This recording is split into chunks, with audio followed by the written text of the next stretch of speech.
आपका स्वागत है इंडियन रिचुअल्स चैनल में।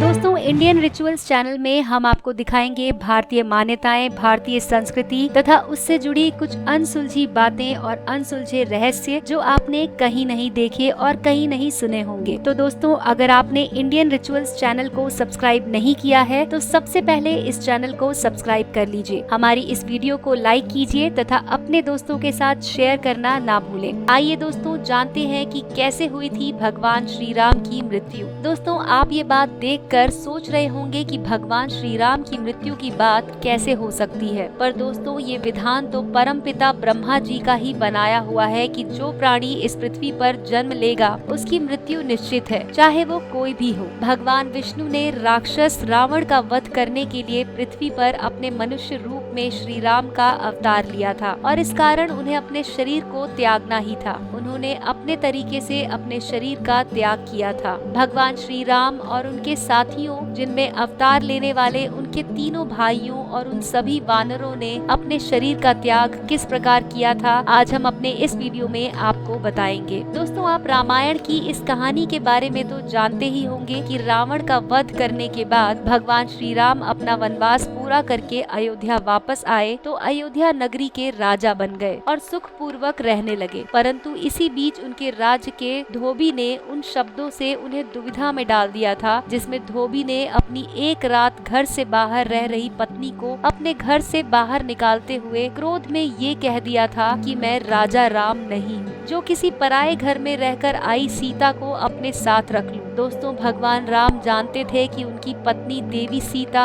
अग्नि की तरह पवित्र है, फिर भी उन्होंने अपना राज्य धर्म निभाते हुए अपनी गर्भवती पत्नी देवी सीता का त्याग कर दिया था। भगवान राम के भाई लक्ष्मण देवी सीता को एक भयानक जंगल में छोड़ आए थे। तब देवी सीता ने वन में रहने वाले महर्षि वाल्मीकि के आश्रम में शरण ली थी। उस आश्रम में अपने दो पुत्रों की लव और कुश को जन्म दिया था। दोस्तों, आप लोग ये भी जानते होंगे कि देवी सीता ने भगवान राम को जब उनके दोनों पुत्रों को सौंपा तब वो स्वयं अपनी जननी देवी पृथ्वी की गोद में समा गई थी। भगवान राम 11,000 वर्षों तक इस पृथ्वी पर रहे। जब वो 11,000 वर्ष पूरे होने को आए तब एक दिन भगवान राम से मिलने के लिए एक तपस्वी आते हैं और भगवान राम से कहते हैं कि मैं आपसे कुछ आवश्यक बात करना चाहता हूँ, परंतु उससे पहले आपको ये वचन देना पड़ेगा कि जो कोई भी हमारी बात सुने या हमें बात करता हुआ देखे उसका आपको वध करना पड़ेगा। तपस्वी की बात सुनकर भगवान राम ने कहा, ठीक है, ऐसा ही होगा। फिर भगवान राम ने अपने पास खड़े लक्ष्मण से कहा कि द्वारपाल के स्थान पर तुम कक्ष के बाहर पहरा दो। दोस्तों, जब लक्ष्मण जी कक्ष के बाहर पहरा देने लगे तब उस तपस्वी ने भगवान राम से कहा कि मैं काल हूँ और मुझे ब्रह्मा जी ने आपके यहाँ भेजा है। आपने स्वयं ही 11,000 वर्षों तक पृथ्वी पर रहने की अवधि तय की थी जो पूरी हो चुकी है, इसीलिए अभी आप और रहना चाहते हैं या अपने परम धाम वापस जाना चाहते हैं। तब दोस्तों, भगवान श्री राम काल के साथ कक्ष में बातें कर रहे थे कि तभी ऋषि दुर्वासा वहाँ आ जाते हैं और द्वार पर पहरा दे रहे लक्ष्मण से कहते हैं कि श्री राम को मेरे आने की सूचना दो। परंतु लक्ष्मण जी भगवान श्री राम के आदेश का पालन करते हुए ऋषि दुर्वासा से क्षमा मांगते हुए कहते हैं कि भगवान राम अभी आपसे नहीं मिल सकते, आप थोड़ी प्रतीक्षा कीजिए। तब ऋषि दुर्वासा को लक्ष्मण की बात सुनकर क्रोध आ जाता है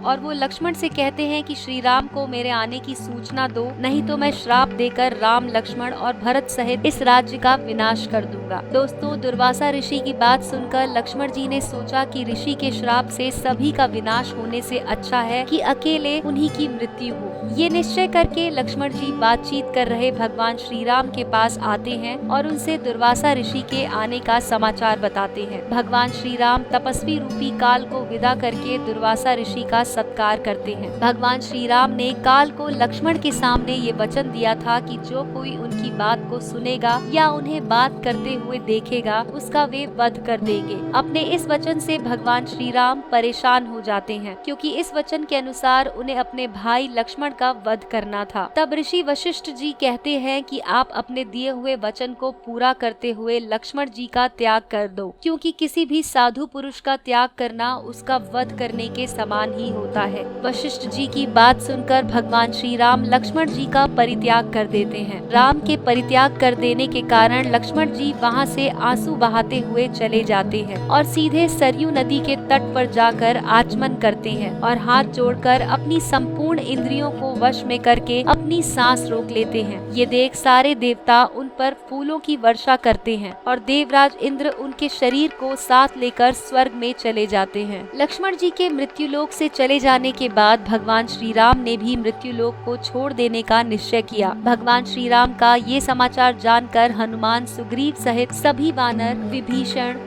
अयोध्या आए और भगवान राम, भरत और शत्रुघ्न के साथ सभी वानर मृत्युलोक को छोड़ने का निश्चय कर लेते हैं। भगवान श्री राम ने हनुमान, विभीषण सहित 5 लोगों को मृत्युलोक छोड़ने से मना कर दिया, पर सभी वानर और अयोध्या वासियों ने भगवान श्री राम के साथ सरयू नदी में प्रवेश किया और सरयू नदी के जल में विलीन हो गए। तो दोस्तों, ये थी हमारी कहानी जिसमें हमने आपको बताया कि कैसे हुई थी भगवान श्री राम की मृत्यु। आपको हमारी ये कहानी कैसी लगी, इसके बारे में अपने राय व सुझाव हमें जरूर लिखकर भेजें। आप अपने सुझाव हमारे वीडियो के कमेंट सेक्शन में लिख सकते हैं। दोस्तों, हम आशा करते हैं कि आपको हमारा ये वीडियो जरूर पसंद आया होगा। इसे लाइक कीजिए तथा अपने दोस्तों के साथ शेयर जरूर कीजिए। इसी तरह की और आश्चर्यजनक वीडियोस देखते रहने के लिए देखते रहिए इंडियन रिचुअल्स चैनल।